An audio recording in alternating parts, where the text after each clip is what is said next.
अस्सलाम वालेकुम, welcome to life in kitchen. I hope आप सब खैरियत से होंगे इंशाल्लाह। आज बस फ्राइडे था तो फ्राइडे को कुछ हमेशा स्पेशल ही होना चाहिए, तो आज मैंने बस कुछ स्पेशल बनाया। और मैं आजकल ऐसी चीज़ें बना रही हूँ जो मैंने पहले कभी ना बनाई हूँ, तो मैं इसलिए आज नया नया ट्राई कर रही हूँ।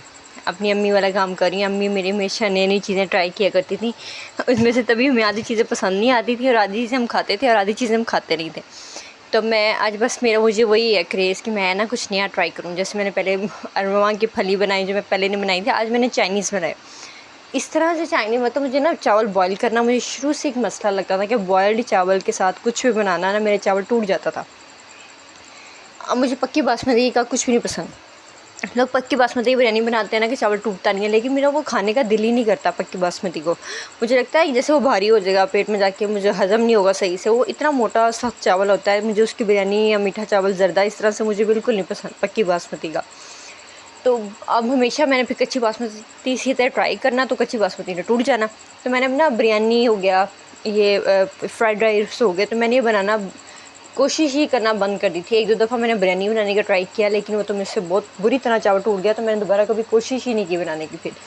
तो ना अभी मैंने फिर फ्राइड राइस बनाए ना, ये पहली दफ़ा फर्स्ट टाइम मैं बनाए, तो मैंने कहा क्यों ट्राई करती हूँ चावल वगैरह सब। लेकिन इसमें मेरे थोड़े से चावल टूट गए थे, लेकिन जायका बहुत अच्छा था।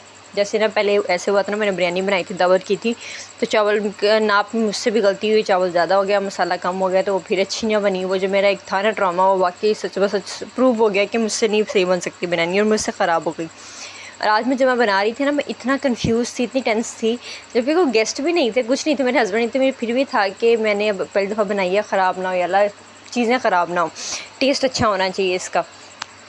चावल हल्का फुल्का टूट भी जाए तो खैर है। कच्ची बासमती है, कच्ची बासमती खाने में लाइट होती है, आसानी से हज़म हो जाती है, तो मुझे कच्ची बासमती पसंद है। तो मैं बस उसी पे ट्राई किया फिर। तो मैंने आज सबसे पहले सारी वेजिटेबल्स चिकन वगैरह निकाल लिया, और जब वो जो किचन का होता है ना चिकन में, उसके रेशे जब बस थोड़ा बारीक बारीक चॉप करी थी, 3 दफ़ा मेरी उंगली 3 जगह से कट गई। एक दफ़ा तो ज़्यादा ही कट गई कि मुझे पट्टी बांध के करना पड़ा, उससे ब्लड रुक ही नहीं रहा था। तो बस जब मैं किचन में जाऊँ मेरा हाथ ना जले या कटने लगे, तो ऐसा हो ही नहीं सकता, तो कुछ ना कुछ तो ज़रूर होना होता है साथ। तो आज कुछ ज़्यादा ही चोटें, पता नहीं कैसे उल्टी सीधी छुरियाँ लग रही थी। मैं तो खुद हैरान थी कि इस तरह छुरी कैसे लग सकती है जिस तरह से आज मुझे लगी है। कुछ दिन कल मैंने भी थोड़ा सा सामान भी अम्मी से मंगवाया था। मैंने बास्केट्स मंगवाई थी, टोकरियाँ और मंगवाई, मैंने कप सेट एक और मंगवाया था। फिर चम्मच के लिए मुझे एक बास्केट चाहिए थी, मैंने वो मंगवाई थी। छोटे छोटे बॉक्सेस मंगवाए थे, क्योंकि बॉक्स मैंने मंगवाया अक्सर कभी किसी घर जाता है तो डब्बा वापस ना आने का ख़तरा होता है कुछ घर से, तो मुझे लगता है कि अच्छा ये डब्बा थोड़े सस्ते हैं, चली भी गया तो खैर है। तो ऐसे मैंने डब्बे मंगवाए थे, पैक मंगवाया था मैंने 4 डब्बों का, 5 डब्बों का, 3 डब्बों का सेट ना, ऐसे मैंने पैक मंगवाया था। अम्मी से मंगवाया तो मैंने ना, क्योंकि ये काम तो मेरी अम्मी कर सकती हैं, बाज़ार फिरने वाला काम मैं नहीं कर सकती। जिस तरह वो चीज़ों को ढूंढ के निकाल लेती हैं सही रीज़नेबल प्राइस में, मुझसे उस तरह ढूंढ के रीज़नेबल प्राइस पे कुछ भी करना बहुत मुश्किल है। एक तो मैं वो कहते हैं ना बार्गेनिंग मुझे नहीं आती कि मैं उससे कम ज़्यादा कर लूँ, मुझे वो नहीं समझ आ रही होती। और दूसरा मुझे फिर इस तरह से बाज़ार में डीलिंग करना मुश्किल हो रहा होता है, तो मैं फिर ना इस तरह की चीज़ अम्मी से करवाती हूँ। तब मैंने मुझे ये सब चीज़ें ज़रूरत की ला दी, तो मैंने इसको कल किचन को भी सेट करके रख दिया था। बस अब लकड़ी वाले का इंतज़ार है, वो आ जाए तो कैबिनेट वगैरह हैं जो सेट हो जाएंगे, तो मेरा और इंशाल्लाह किचन मैनेज हो जाएगा। मैंने फिर सारी वेजिटेबल्स वगैरह निकाल के उनको चॉप करना स्टार्ट किया मैंने चिकन को रेशे थोड़ा बारीक बारीक काट के रख दिया, साफ़ करके रख दिया। फिर उसके बाद मैंने अपनी जो बंद गोभी थी उसको चॉप करके रख लिया, शिमला मिर्च चॉप कर लिया। गाजर मेरे पास बहुत कम अवेलेबल थी, ज़्यादा नहीं थी, थोड़ी सी थी, मुझे था कि चलो एक बाइट में आ जाए बहुत ही है, उसको मैंने चॉप करके रख लिया। फिर मैंने एक डब्बी ली, उसमें सब्ज़ मिर्ची, अदरक, लहसुन, उसको अच्छे से ग्राइंड करके रख लिया। तब तक क्योंकि मेरे दूध उबल रहे थे, तो मेरा था कि सारा सामान मैं रेडी करके रख लूँ एटलीस्ट, ताकि दूध उबलने का टाइम भी होगा, उबल के फ्री हो जाएंगे तो मैं रख दूँगी। और फिर फ्राइडे था, इंसान ने नहा के नमाज़ वगैरह पढ़नी होती है, जुम्मे की अपनी एक तैयारी होती है, तो मुझे था कि 1:15 तक मैं फ़्री हो जाऊँ ताकि जुम्मे की भी अच्छी सी तैयारी हो जाए। इतनी तैयारी करने के बावजूद मैंने नाखून काटना फिर भी जुम्मे को भूल गई, वो बस याद ही नहीं रहा। क्योंकि किचन में ना काटते हुए मेरी 2 जगह से नाखून जब टूटा ना, मैं जब वो खींचा तो सारा नाखून उतर गया वहाँ से, तो फिर ना मुझे दिमाग में भी नहीं रहा कि मैं नाखून भी काटने आज। उसके बाद मैंने फिर जो था ना अपनी सब्ज़ियाँ चॉप करके रख दी सारी, अदरक लहसुन वगैरह चॉप करके रख दिया। फिर मैंने चावल निकाले, उसको मैंने भिगो दिया। थोड़े चावल मैंने ज़्यादा बनाए थे, मैंने कहा था आज फर्स्ट टाइम बना रही हूँ चाइनीज़, ऐसे लगा था जैसे किचन में पहली रसोई है, तो मैंने कहा अम्मी को भी भेजूँगी जैसे बनेंगे। तो मैंने वो चावल भी खो के रख दिए, साथ मैंने पानी जो था उसको बॉईल होने के लिए रख दिया। मैंने उसके अंदर पानी के अंदर कहते हैं लींबू डालो तो चावल नहीं टूटता, या सिरका डालो तो चावल नहीं टूटता, तो आज मैंने वो ट्राई किया। तो मैं लींबू, पुदीना और नमक और ऑयल डाल के चावलों को ना पानी को उबलने के लिए रख दिया। साथ में मैंने सब्जियां भी चॉप करके रख दी थी। और फिर जब आप चाइनीज़ बनाते हैं ना तो आपको होता है कि चावल जो होता है ना वैसे ही वाइट वाइट सा दिखे। जैसे अक्सर मैंने कभी ना कोरियन चाइनीज़ देखो ना, कोरियन चाइनीज़ तो चावलों का मलिदा ही निकाल देते हैं ना, वो तो ऐसे कचरा कर देते हैं चावल बारीक सा, तो वो तो बहुत बारीक होता है। तो मुझे होता है कि चावल खड़ा खड़ा रहे तो कितना अच्छा लगता है। तो बस वो कहते हैं ना एक हसरत है मुझे खड़ा चावल देखने की, कि चावल खड़ा और साबुत साबुत हो तो बड़ा अच्छा लगता है। तो मैं आज वही कोशिश करी थी, लेकिन क्योंकि कच्ची बासमती थी शायद वो कोई और चावल होता है जो खड़ा रहता है, और ये स्टीम राइस थे, थोड़ी सी इनमें लेस होती है। अब जब मैंने बॉईल किए तो बहुत अच्छे खड़ा चावल बिल्कुल बॉईल हुआ, तो मैं बड़ी खुश हुई, मैं कहा बॉईल बहुत अच्छे हो गए। कहते हैं एक कनी रख के, मैंने एक कनी रख के भी किया था, फिर भी ना थोड़ा सा चावल ना मिक्स करते हुए टूट गया, वैसे ठीक था मिक्स करते हुए, क्योंकि मुझे होता है कि अगर बिरयानी या इस तरह से फ्राइड राइस बनी है तो मसाला पूरा इवन होना चाहिए हर जगह पे। कहीं चावल वाइट हैं कभी नहीं है, मुझे वो फिर अच्छा नहीं लगता राइस। वो होता है ना अपने फिर एक स्टैंडर्ड भी ऐसे हैं और फिर ऊपर से काम भी ऐसे हैं। तो आज मैंने फिर ना सब ये ट्राई किया। अम्मी वाले फिर के लिए अम्मी कुछ बनाती नहीं, अकेली होती हैं। अम्मी कहती हैं चलो जो बनाना इसी से खा के गुजारा कर लूँ, कुछ ना ही बनाना पड़े। तो मुझे होता है कुछ अच्छी बनाई चीज़ तो अम्मी को भेज दूँ, अम्मी खुद तो बनाने के लिए अब अकेली है, अपने लिए कुछ बनाना फिर इतना उनको होता है कि ना ही बनाऊँ तो बेहतर है, इससे किचन में जाओ गर्मी। और मेरी अम्मी को भी गर्मी बहुत लगती है। सबसे पहले होता था ना अम्मी को होता था कि घर बिल्कुल एरी होना चाहिए, विंडो होनी चाहिए। हमारा घर थोड़ा सा बंद था, थोड़ी कम जगह थी वेंटिलेशन की, या बाहर सीन थोड़ा छोटा था। और अम्मी का एक ही मसला, घर बहुत छोटा है, इसमें जो है अभी वेंटिलेशन नहीं बनाई, सीन बहुत छोटा है, सीन बहुत छोटा है, यही बात होती थी हमेशा। और हमेशा इसी बात के पीछे घर लड़ाई होनी। तो मैंने पीछे कहती थी अम्मी क्या हो गया, छोटा सीन है, बाकी घर तो ठीक है ना, विंडोज़ लगी हुई हैं, वेंटिलेशन हो रही है, तो सीन छोटा होने से क्या हो गया। तो मेरी अम्मी को बहुत गर्मी लगती थी। तो अब ना शायद उनके हम भी शादी के बाद जब बेबीज़ होते हैं, हार्मोन्स चेंज होते हैं, तो इंसान के अंदर शायद ये गर्मी ऑटोमेटिकली जल्दी ज़्यादा लगना शुरू हो जाती है। देखिए पहले मुझे इतनी गर्मी महसूस नहीं होती थी, और अब मुझे भी बहुत गर्मी महसूस होती है। मैं ज़्यादा तक कमरे में नहीं बैठ सकती, मुझे होता है कि थोड़ा सा अगर सूरज ढल गया तो बस अब सेल में चलो। तो फिर सेम सिचुएशन मेरे साथ होने लग गई है। मुझे इतना होता है अल्लाह कि अम्मी को कहती थी और सेम मेरे साथ तो नहीं वैसे होने लग गया। मैं उनको ऐसे बोलती थी कि इतने आपको क्या है कि सारा घर खुला होना चाहिए, थोड़ा सा बंद घर भी होना चाहिए। तो मुझे तो हमें तो बंद घर सेफ़ लगता था, अभी अम्मी को होता था कि सेन बड़ा होना चाहिए। तो अब मुझे वो फ़ील होता है कि अल्लाह अल्लाह का शुक्र है मेरा सीन ठीक है, मैं बाहर आके बैठ जाती हूँ, हवा है, वेंटिलेशन है। तो मेरे रूम की वेंटिलेशन अच्छी है। तो मैं अम्मी को सोचती अच्छा अम्मी ये वाला फ़ील करती होंगी, अम्मी को गर्मी इसलिए ज़्यादा लगती होगी। मैं भी ज़्यादा बंद घर में अब मुझसे बिल्कुल नहीं बैठा जाता, पता नहीं क्या चेंजेस आ जाती हैं इस तरह से। तो अब मैं अम्मी की सिचुएशन अब बहुत अच्छे से समझ पाती हूँ। ऐसा लगता है जैसे मैं अब अम्मी को जान अब रही हूँ, जैसे पहले तो अम्मी को मुझे पता ही नहीं होता था। तो वो अब अम्मी को जानना है ना, तो माँ की मोहब्बत ना दिल में और ज़्यादा बढ़ जाती है। अच्छा अम्मी ये फ़ील करती थी इसलिए ऐसे बोलती थी अम्मी। तो शायद आप अपनी माँ को तभी जानते हैं जब आप खुद माँ बन जाते हैं, उसके बगैर आप अपनी माँ की सिचुएशन को नहीं जान सकते। तो अक्सर जो होते हैं ना वो बेटे भी कहने को होता है अम्मी आप ऐसे क्यों इतना करती हैं, हम खुद कर लेंगे, हम खा लेंगे, आप टेंशन ना लें। मेरे ख्याल में वो भी माँ की ना उस सिचुएशन को समझ नहीं रहे होते हैं कि अच्छा अम्मी इतनी पॉजिटिव हैं, क्योंकि उन्हें हर टाइम टेंशन रहती है कि मेरे बच्चों ने खा लिया नहीं खा लिया। अब मुझे भी यही होता है कि अपनी बेटी को कुछ खिला लूँ, वो खाती नहीं है, पीछे पीछे लेके फिरती हूँ, अच्छा कुछ खा लें, कभी कभी थप्पड़ भी लगा देना तुम वो खा क्यों नहीं रहे हो। तब मैं ना बिल्कुल वो फ़ील करती हूँ कि अच्छा अम्मी क्या फ़ील करती थी। अच्छा चलिए रेसिपी की तरफ आते हैं। फिर मैंने वो सब्जियां चॉप करके रख ली, फिर मैंने पैन में मैंने लहसुन डाला थोड़ा सा, और उसमें मैंने चिकन और ऑयल डाल के उसको मैंने चिकन को थोड़ा सा फ्राई कर लिया अच्छे से। उसके साथ फिर मैंने गोभी गाजर डाल के उसको थोड़ा सा पका लिया, क्योंकि मैं चाहती थी कि जो शिमला मिर्च है वो थोड़ी सी क्रंच के साथ रहे, ज़्यादा शिमला मिर्च ना पके अंदर। तो मैंने उनको पानी डाला, थोड़ा सा उसको पहले भुना मैंने, उसमें फिर मैंने काली मिर्च, सब्ज़ मिर्च, अदरक लहसुन का पेस्ट, काली मिर्च, उसके साथ सूखा धनिया पाउडर, उसके बाद मैंने उसमें डाल दिया चिकन पाउडर और नमक डाल के मैंने उसको थोड़ा सा पकने दिया, पानी डाल के रख दिया, थोड़ा सा पक गया। पकने के बाद जब जैसे मुझे लगा थोड़ा सा पक गया तो उसमें मैंने शिमला मिर्च डाल दी और मैं उसको पकाया। उसके बाद मैंने जो था ना लास्ट में जब मुझे लगा कि मैं थोड़ी शिमला मिर्च वगैरह गल चुकी हैं, तो मैंने फिर उसमें सोया सॉस, चिली सॉस और सिरका ये डाल के मैंने उसको थोड़ा सा पकाया। उसको मैंने थोड़ा सा दम पे रख दिया, थोड़ा बहुत जो पानी था उसमें मैंने कहा खुश्क हो जाए। तब तक मेरे चावल बॉईल हो चुके थे। चावल को मैंने छानने में छाना, चावल तब तो मुझे बहुत अच्छा लग रहा था, बहुत अच्छा बॉईल हुआ था। मैंने उस छान लिया उस चावलों को, मैंने फिर थोड़ा ठंडा होने दिया। फिर मैंने कहा तब तक पानी उसका निकल जाएगा अच्छे से छानने में, तो उसको फिर मैं उसके तेल लगा लूँगी।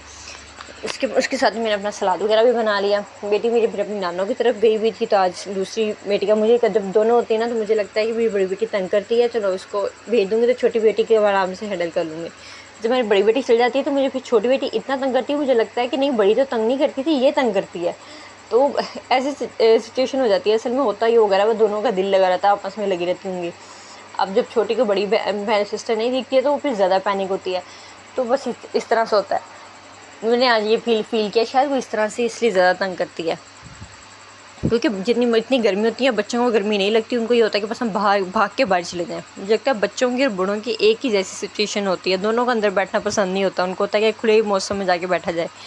अब मुझे भी ऐसा होता है कि खुला पार्क हो, खुला एरिया हो, हवा ठंडी सी चल रही हो, बाहर बैठूँ, बस अंदर ना बैठना पड़े मुझे, अंदर लेटना ना पड़े मुझे। अब मुझे इतनी गर्मी लगती है, इतना मुझे भी फील होता है, इतना शायद बॉडी के हार्मोन्स आपके चेंज होते हैं, और फिर बच्चों के साथ भाग दौड़ में आपको इतनी गर्मी महसूस होने लग जाती है। अच्छा, उसके बाद मेरी चावल वगैरह जो मेरा सामान वगैरह था रेडी था, मैंने उसकी फिर लेयरिंग की तरफ आई। शुक्र अल्हम्दुलिल्लाह, अल्लाह का शुक्र है, मेरे चाइनीज़ बहुत अच्छे बन गए थे, बहुत टेस्टी बने। फिर मैंने अम्मी को भी भेजे, मैंने अपने नेबर में भिजवाए। फिर जब मेरा बस गया, मैंने चावल की लेयरिंग पे आई, मैंने पतीले को ऊपर रख लिया तवे के। फिर मैंने पहले मसाला लगाया, फिर थोड़ा सा ऑयल ऊपर लगाया ताकि चावल अच्छे से हो जाए, जुड़े ना उसके साथ। ऑयल के साथ मैंने पहले मसाले की लेयरिंग, फिर चावल डाले, फिर मसाला डाला, फिर मैंने थोड़ा सा ऊपर ब्लैक पेपर स्प्रिंकल किया, थोड़ी सी नमक को मैंने उसके ऊपर डाला, फिर चावल, और फिर मैंने थोड़ा सा ऑयल डाला, फिर मसाला डाल के ना मैंने चावलों को पानी लगाया और माल को मैंने दम पे रख दिया। फिर मैंने अपने निकाले जो मेरे फ्रीज शामी थे। आज मेरे फ्रीज शामी में बहुत काम आया, अच्छा सा प्लेटर सेट करने में मैंने फ्रीज शामी निकाले। उसको थोड़ी देर, एक तो पहले मैं ना थोड़ी देर 10-15 मिनट पहले निकाल के देती ना तो थोड़ी सी बर्फ़ खुल जाती है उसकी, लेकिन वो थोड़ा सा काफ़ी जमे हुए तो मैं भूल के निकालना। और फिर उसमें अंडा भी डालना था दम डालते हुए चावलों में, तो मैंने कहा अंडे में 3 शामी तो फ्राई करनी है, मैं 3 शामी फ्राई करूँगी और अंडा जो है ना उसी को पीस करके उसमें डाल दूँगी। मैंने फिर वो पैन जो मेरा जिसके मैंने मसाला बनाया था उसको मैं हल्का सा वॉश किया और मैंने ऑयल डाल के ना उसमें अपनी शामी फ्राई कर ली अंडे के साथ। उस साथ ही मैंने अपना अंडा डाला और उसको अच्छे से मैंने अंडे को छोटे छोटे टुकड़े कर लिए, और जब दम पे चावल थे उसके ऊपर मैंने उसको रख दिया और शामी मेरे साथ साथ फ्राई हो गए। और तो उसके बाद बस फिर नहाया वगैरह, नमाज़ वगैरह पढ़ के फारिग हुआ। हस्बैंड के जनाजे पे जाना था और जनाजे से 2:30 बजे तक आए। फिर हमने तब खाना खाया। मेरा अच्छा सा प्लेटर में अल्हम्दुलिल्लाह, अल्लाह का लाख लाख शुक्र अदा किया, वो रेडी हो गया। शामी कबाब हो गया। फिर दही भले में आ गए थे कहीं से, दही भले की कमी थी, दही भले आ गए थे। रायता मेरा खुद का भी था पड़ा हुआ, वो आ गए। उसके बाद मेरे चावल हमने ट्रे सेट किया, अल्लाह का लाख लाख शुक्र अदा किया, अल्हम्दुलिल्लाह हमारा प्लेटर उसने खा लिया। बस रात को फिर मैंने कुछ भी नहीं बनाया, वही चावल पड़े हुए थे वो खा लिए, क्योंकि मेरे हस्बैंड हम दोनों ही बहुत शौक से चावल खा लेते हैं, तो हम दूसरे टाइम फिर रोटी बनाने की ज़रूरत ही नहीं पड़ती। और ये भी बड़ा एक एडवांटेज है कि मुझे चावल बनाना बहुत ईजी लगता है, क्योंकि मेरे दोनों टाइम चावल हो जाते हैं, मुझे फिर रात को कुछ नहीं बनाना पड़ता। रात को बस मैंने चावल मंगाया और दही भले हमने फिर, क्योंकि दोपहर में वो ख़त्म हुआ तो वो ख़त्म हो गया, और हमें मसर जो थे मैंने वो मंगवा लिए थे थोड़े से, तो मसर ऊपर डाले और दही भले डाल के रात को चावल बना लिया। रात को मेरा फिर कोई काम नहीं था, बस फिर वो ये होता है बच्चों के लिए चावल बॉईल करके खिचड़ी बना लो बच्चों के लिए। वो जब मैं दम पे लगा रही थी तब मुझे याद आया कि मैंने बेटी के लिए बॉइल्ड राइस ही निकाले, क्योंकि वो मिर्च नहीं खाती, ऊपर से वो गिरी है तो उसके होंठ पे चोट लगी है, तब तो बिल्कुल ही मिर्च नहीं खाएगी। तो मैंने वो दम के अंदर से ना उसके लिए बॉइल्ड राइस निकाल लिए थे, और वो मैंने फिर दोनों को थोड़े से खाए उन्होंने। और मैंने कहा जब दोबारा भूख लगी तो उनको फिर खिला दूँगी। और फिर जहाँ शाम को जो सूजी खीर बना के रखी हूँ बेटी की, बस वो बना के रखी है, और कुछ और दूसरा काम करने वाला नहीं था। यहाँ दोपहर के बर्तन थे वो करके मैंने अल्हम्दुलिल्लाह फिर बहुत जल्दी फारिग हो गई। बस फिर मैंने शेक बनाया रात के लिए, और शेक पी के बस दिन स्टार्ट होता है दौड़ से, रात का दिन मेरा ख़त्म हो जाता है शेक पीने के साथ। मुझे शेक पीने की आदत भी पड़ गई है, मुझे बहुत होता है कि साथ शेक को बना सुकून से होता है कि मुझे आदत दूध के अंदर कोई ना कोई चीज़ ज़रूर होती है, मुझे बड़ा अच्छा लगता है दूध में कोई चीज़ ऐड हो। मुझे अगर तो गर्मी है तो मैं आम मोस्ट प्रेफर करती हूँ, वरना सर्दियों में तो वैसे ही गर्म दूध हो तो वो भी अच्छा लग रहा होता है। सर्दियों में तो गर्म दूध पी के मुझे हैबिट भी मेरी है, अम्मी ने बनाई हुई एक अच्छी हैबिट कि आपने दूध पी के सोना है, या बहुत ठंडा है तो अंडा बॉयल करके या दूध देती होती थी। और अम्मी का को हम सारा काम भी सारा दिन कर लेना, तो रात को हम होता था कि बिस्तर में बैठे हुए अम्मी दूध ला कर दें, पता नहीं उसका एक अलग सुकून होता था कि अम्मी दूध लेके आ रही है, अब हम बिस्तर में बैठे हुए हमारा कोई काम नहीं है, अम्मी अंडा बॉयल करके देंगी या गर्म दूध करके देंगी।